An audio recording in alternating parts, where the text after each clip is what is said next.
ini saya akan menjelaskan tentang sesuatu hal yang berhubungan dengan laptop kembali, dengan jual beli laptop, dengan review-review laptop kita, kemudian dengan hunting-hunting laptop kita. Tapi khususnya untuk malam ini saya akan menjelaskan tentang beberapa minus laptop yang masih worth it untuk dipakai. Jadi apa sih uh, minus-minus laptop ya, minus-minus laptop ya masih layak kita pakai, masih worth it kita pakai. Tentunya kenapa kita beli dengan kondisi seperti itu, tentunya adalah satu, pertama tentu sesuai dengan budget kita yang kadang kita cuman punya uang 500.000 contohnya, atau kita cuman punya uang 600.000 atau 700.000, itu kan yang pasti dengan harga laptop ya, dengan budget seperti itu tentunya kita tidak usah berharap mendapatkan laptop yang bermutu tinggi ataupun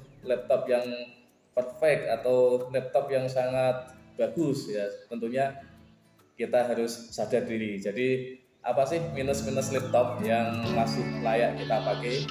Pertama, masalah yang kita sorot paling awal adalah masalah layar ya. Jadi ketika kita beli laptop ya, kok budget kita minim, yang pasti jangan mengharapkan yang perfect seperti tadi ya, yang saya jelaskan. Yang pertama layar. Jadi layar kok itu masih berupa panu ya teman-teman, masih berupa panu ataupun putih transparan yang ada di layar seperti itu masih layak pakai sekali ya. Yang penting panunya itu tidak memenuhi ya, tidak, tempong putihnya tidak memenuhi seluruh bodi laptop, itu masih layak pakai. Kecuali kalau layarnya itu sudah menggaris, mendatar atau vertikal atau horizontal seperti itu sudah, nah kalau menurut saya itu sudah tidak layak pakai.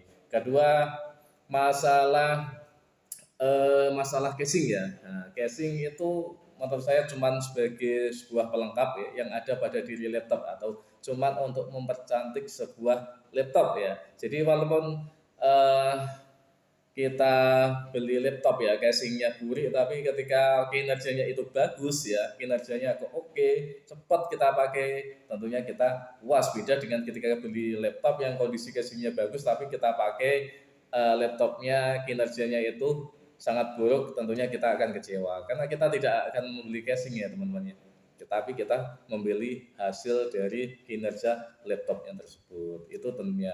Jadi casing ya, contohnya ada baret-baret, ada bercak-bercak, ada bercak ataupun ada ketumbuhan apa ya, cat atau di casing, ataupun ada apa, ada lecet-lecet ya, ataupun ada pecah dikit ya. Walaupun itu seperti itu, tapi ketika laptopnya masih kinerjanya masih bagus, itu saya sarankan ya, masih sarankan untuk dibeli ya. Yang selanjutnya masalah baterai ya.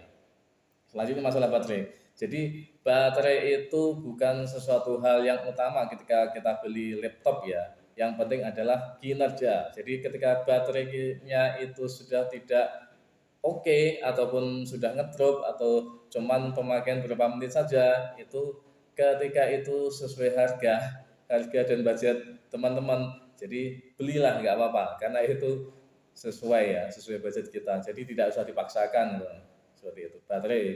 Jadi karena baterai, kenapa kok kita tidak terlalu membutuhkan baterai ya, kadang kita tahu kondisi kita ya, kondisi kita, budget kita cuman segitu, kemudian kita menuntut perfect ya, nggak bisa ya teman-teman ya. Jadi walaupun baterainya sudah drop, tetap masih layak pakai. Kita pakai cas ya aja, kita untuk kegiatan-kegiatan di rumah ketik-ketik kan masih bisa. Jadi kita pakai cas, nyalanya pakai charger seperti itu. Selanjutnya masalah audio. Nah, masalah audio. Kenapa kok saya masih masih setuju ketika ini masih layak pakai ya, worth it. Nah, audio itu masih bisa diganti dengan audio eksternal teman-teman ya, atau masih bisa dipakai ganti atau dengan audio eksternal. Jadi walaupun audionya itu sudah rusak, cempreng atau apa, tapi ketika itu sesuai dengan budget kita, silakan beli, itu tidak apa-apa. Yang penting antara pedagang dengan pembeli itu jujur apa adanya. Jadi tidak ada saling menyembunyikan ini kesalahannya, minusnya apa, ini tidak dibicarakan. Seperti itu kadang user itu bingung. Jadi itu beberapa minus laptop yang masih layak kita pakai. Tentunya itu sesuai dengan budget ya, sesuai dengan kebutuhan kita. Kadang ini banyak sekali cerita ya, orang ya ibaratnya kita seorang user ya, cuman punya budget 500.000 tapi menuntut wah baterainya oke, sempurna, layarnya dan keluaran beli laptop yang keluaran yang lumayan bagus, yang harganya 1,5 juta, tapi dia menuntut harga 500, itu juga nggak bisa ya teman-teman ya. Jadi kita harus mawas diri ya, dan sesuai dengan budget kita ya, sesuai dengan kebutuhan kita juga, seperti itu. Jadi kadang banyak sekali orang yang seperti itu nawar tapi nawar laptop tapi tidak tahu harganya. Kadang ya, jadi harga ditawarkan contohnya 1.200.000 ya, 1.200.000 biasanya kita dapat notebook yang sudah layak pakai sekali ya, 1.200.000 itu notebook 10 inci dengan Intel Atom itu sudah layak sekali, sudah layak dipakai dengan budget 1.200.000. Tapi kok ketika kita ada notebook kok dihargai 1.200.000 kok itu minus ya, itu tidak usah dibeli teman-teman ya, karena dengan harga 1.200.000 itu kita sudah mendapatkan notebook ya 10 inci dengan prosesor Intel Atom RAM 2, kemudian HDD bisa bermacam-macam mulai 160GB sampai 250, itu sudah layak pakai. Biasanya sudah normal semua ya, dari segi casing, dari segi layar, dari segi baterai, dari segi apapun itu masih layak pakai, walaupun kadang ada lecet-lecet sedikit. Tapi ketika kita punya budget ya 2 juta itu sudah kita akan mendapatkan laptop yang sudah lumayan bagus ya. Tentunya kita juga tidak boleh mengharapkan dengan prosesor yang lebih tinggi. Contohnya Core i3 generasi yang terbaru dengan harga 2 juta tidak mungkin ya. 2 juta itu kita dapat second dengan ya, Core i3 bisa, Core i3 tapi generasi 2 itu 2 juta bisa.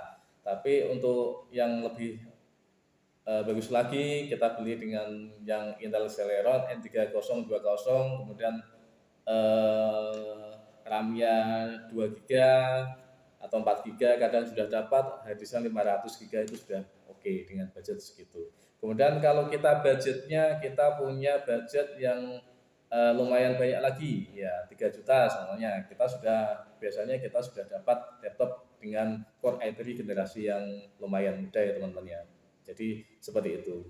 Jadi kalau kita punya budget 500.000, ini pesan saya tidak usah dipaksakan ya, karena itu akan menyakiti diri sendiri juga menyakiti penjual ya. Maaf ya bercanda ya seperti itu. Oke, ini sekedar wawasan saja teman-teman ya. Semoga bermanfaat ya, sebagai panduan untuk membeli laptop ya, agar kita ketika beli laptop itu tidak kelihatan gaptek ya, tidak kelihatan bingung, karena itu akan dimanfaatkan oleh pembeli ya penjual teman-teman ya.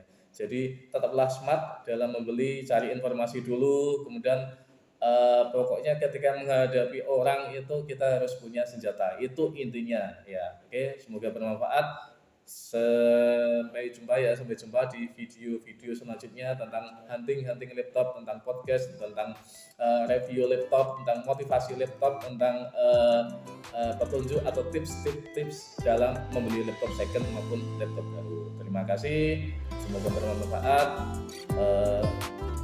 Sampai jumpa.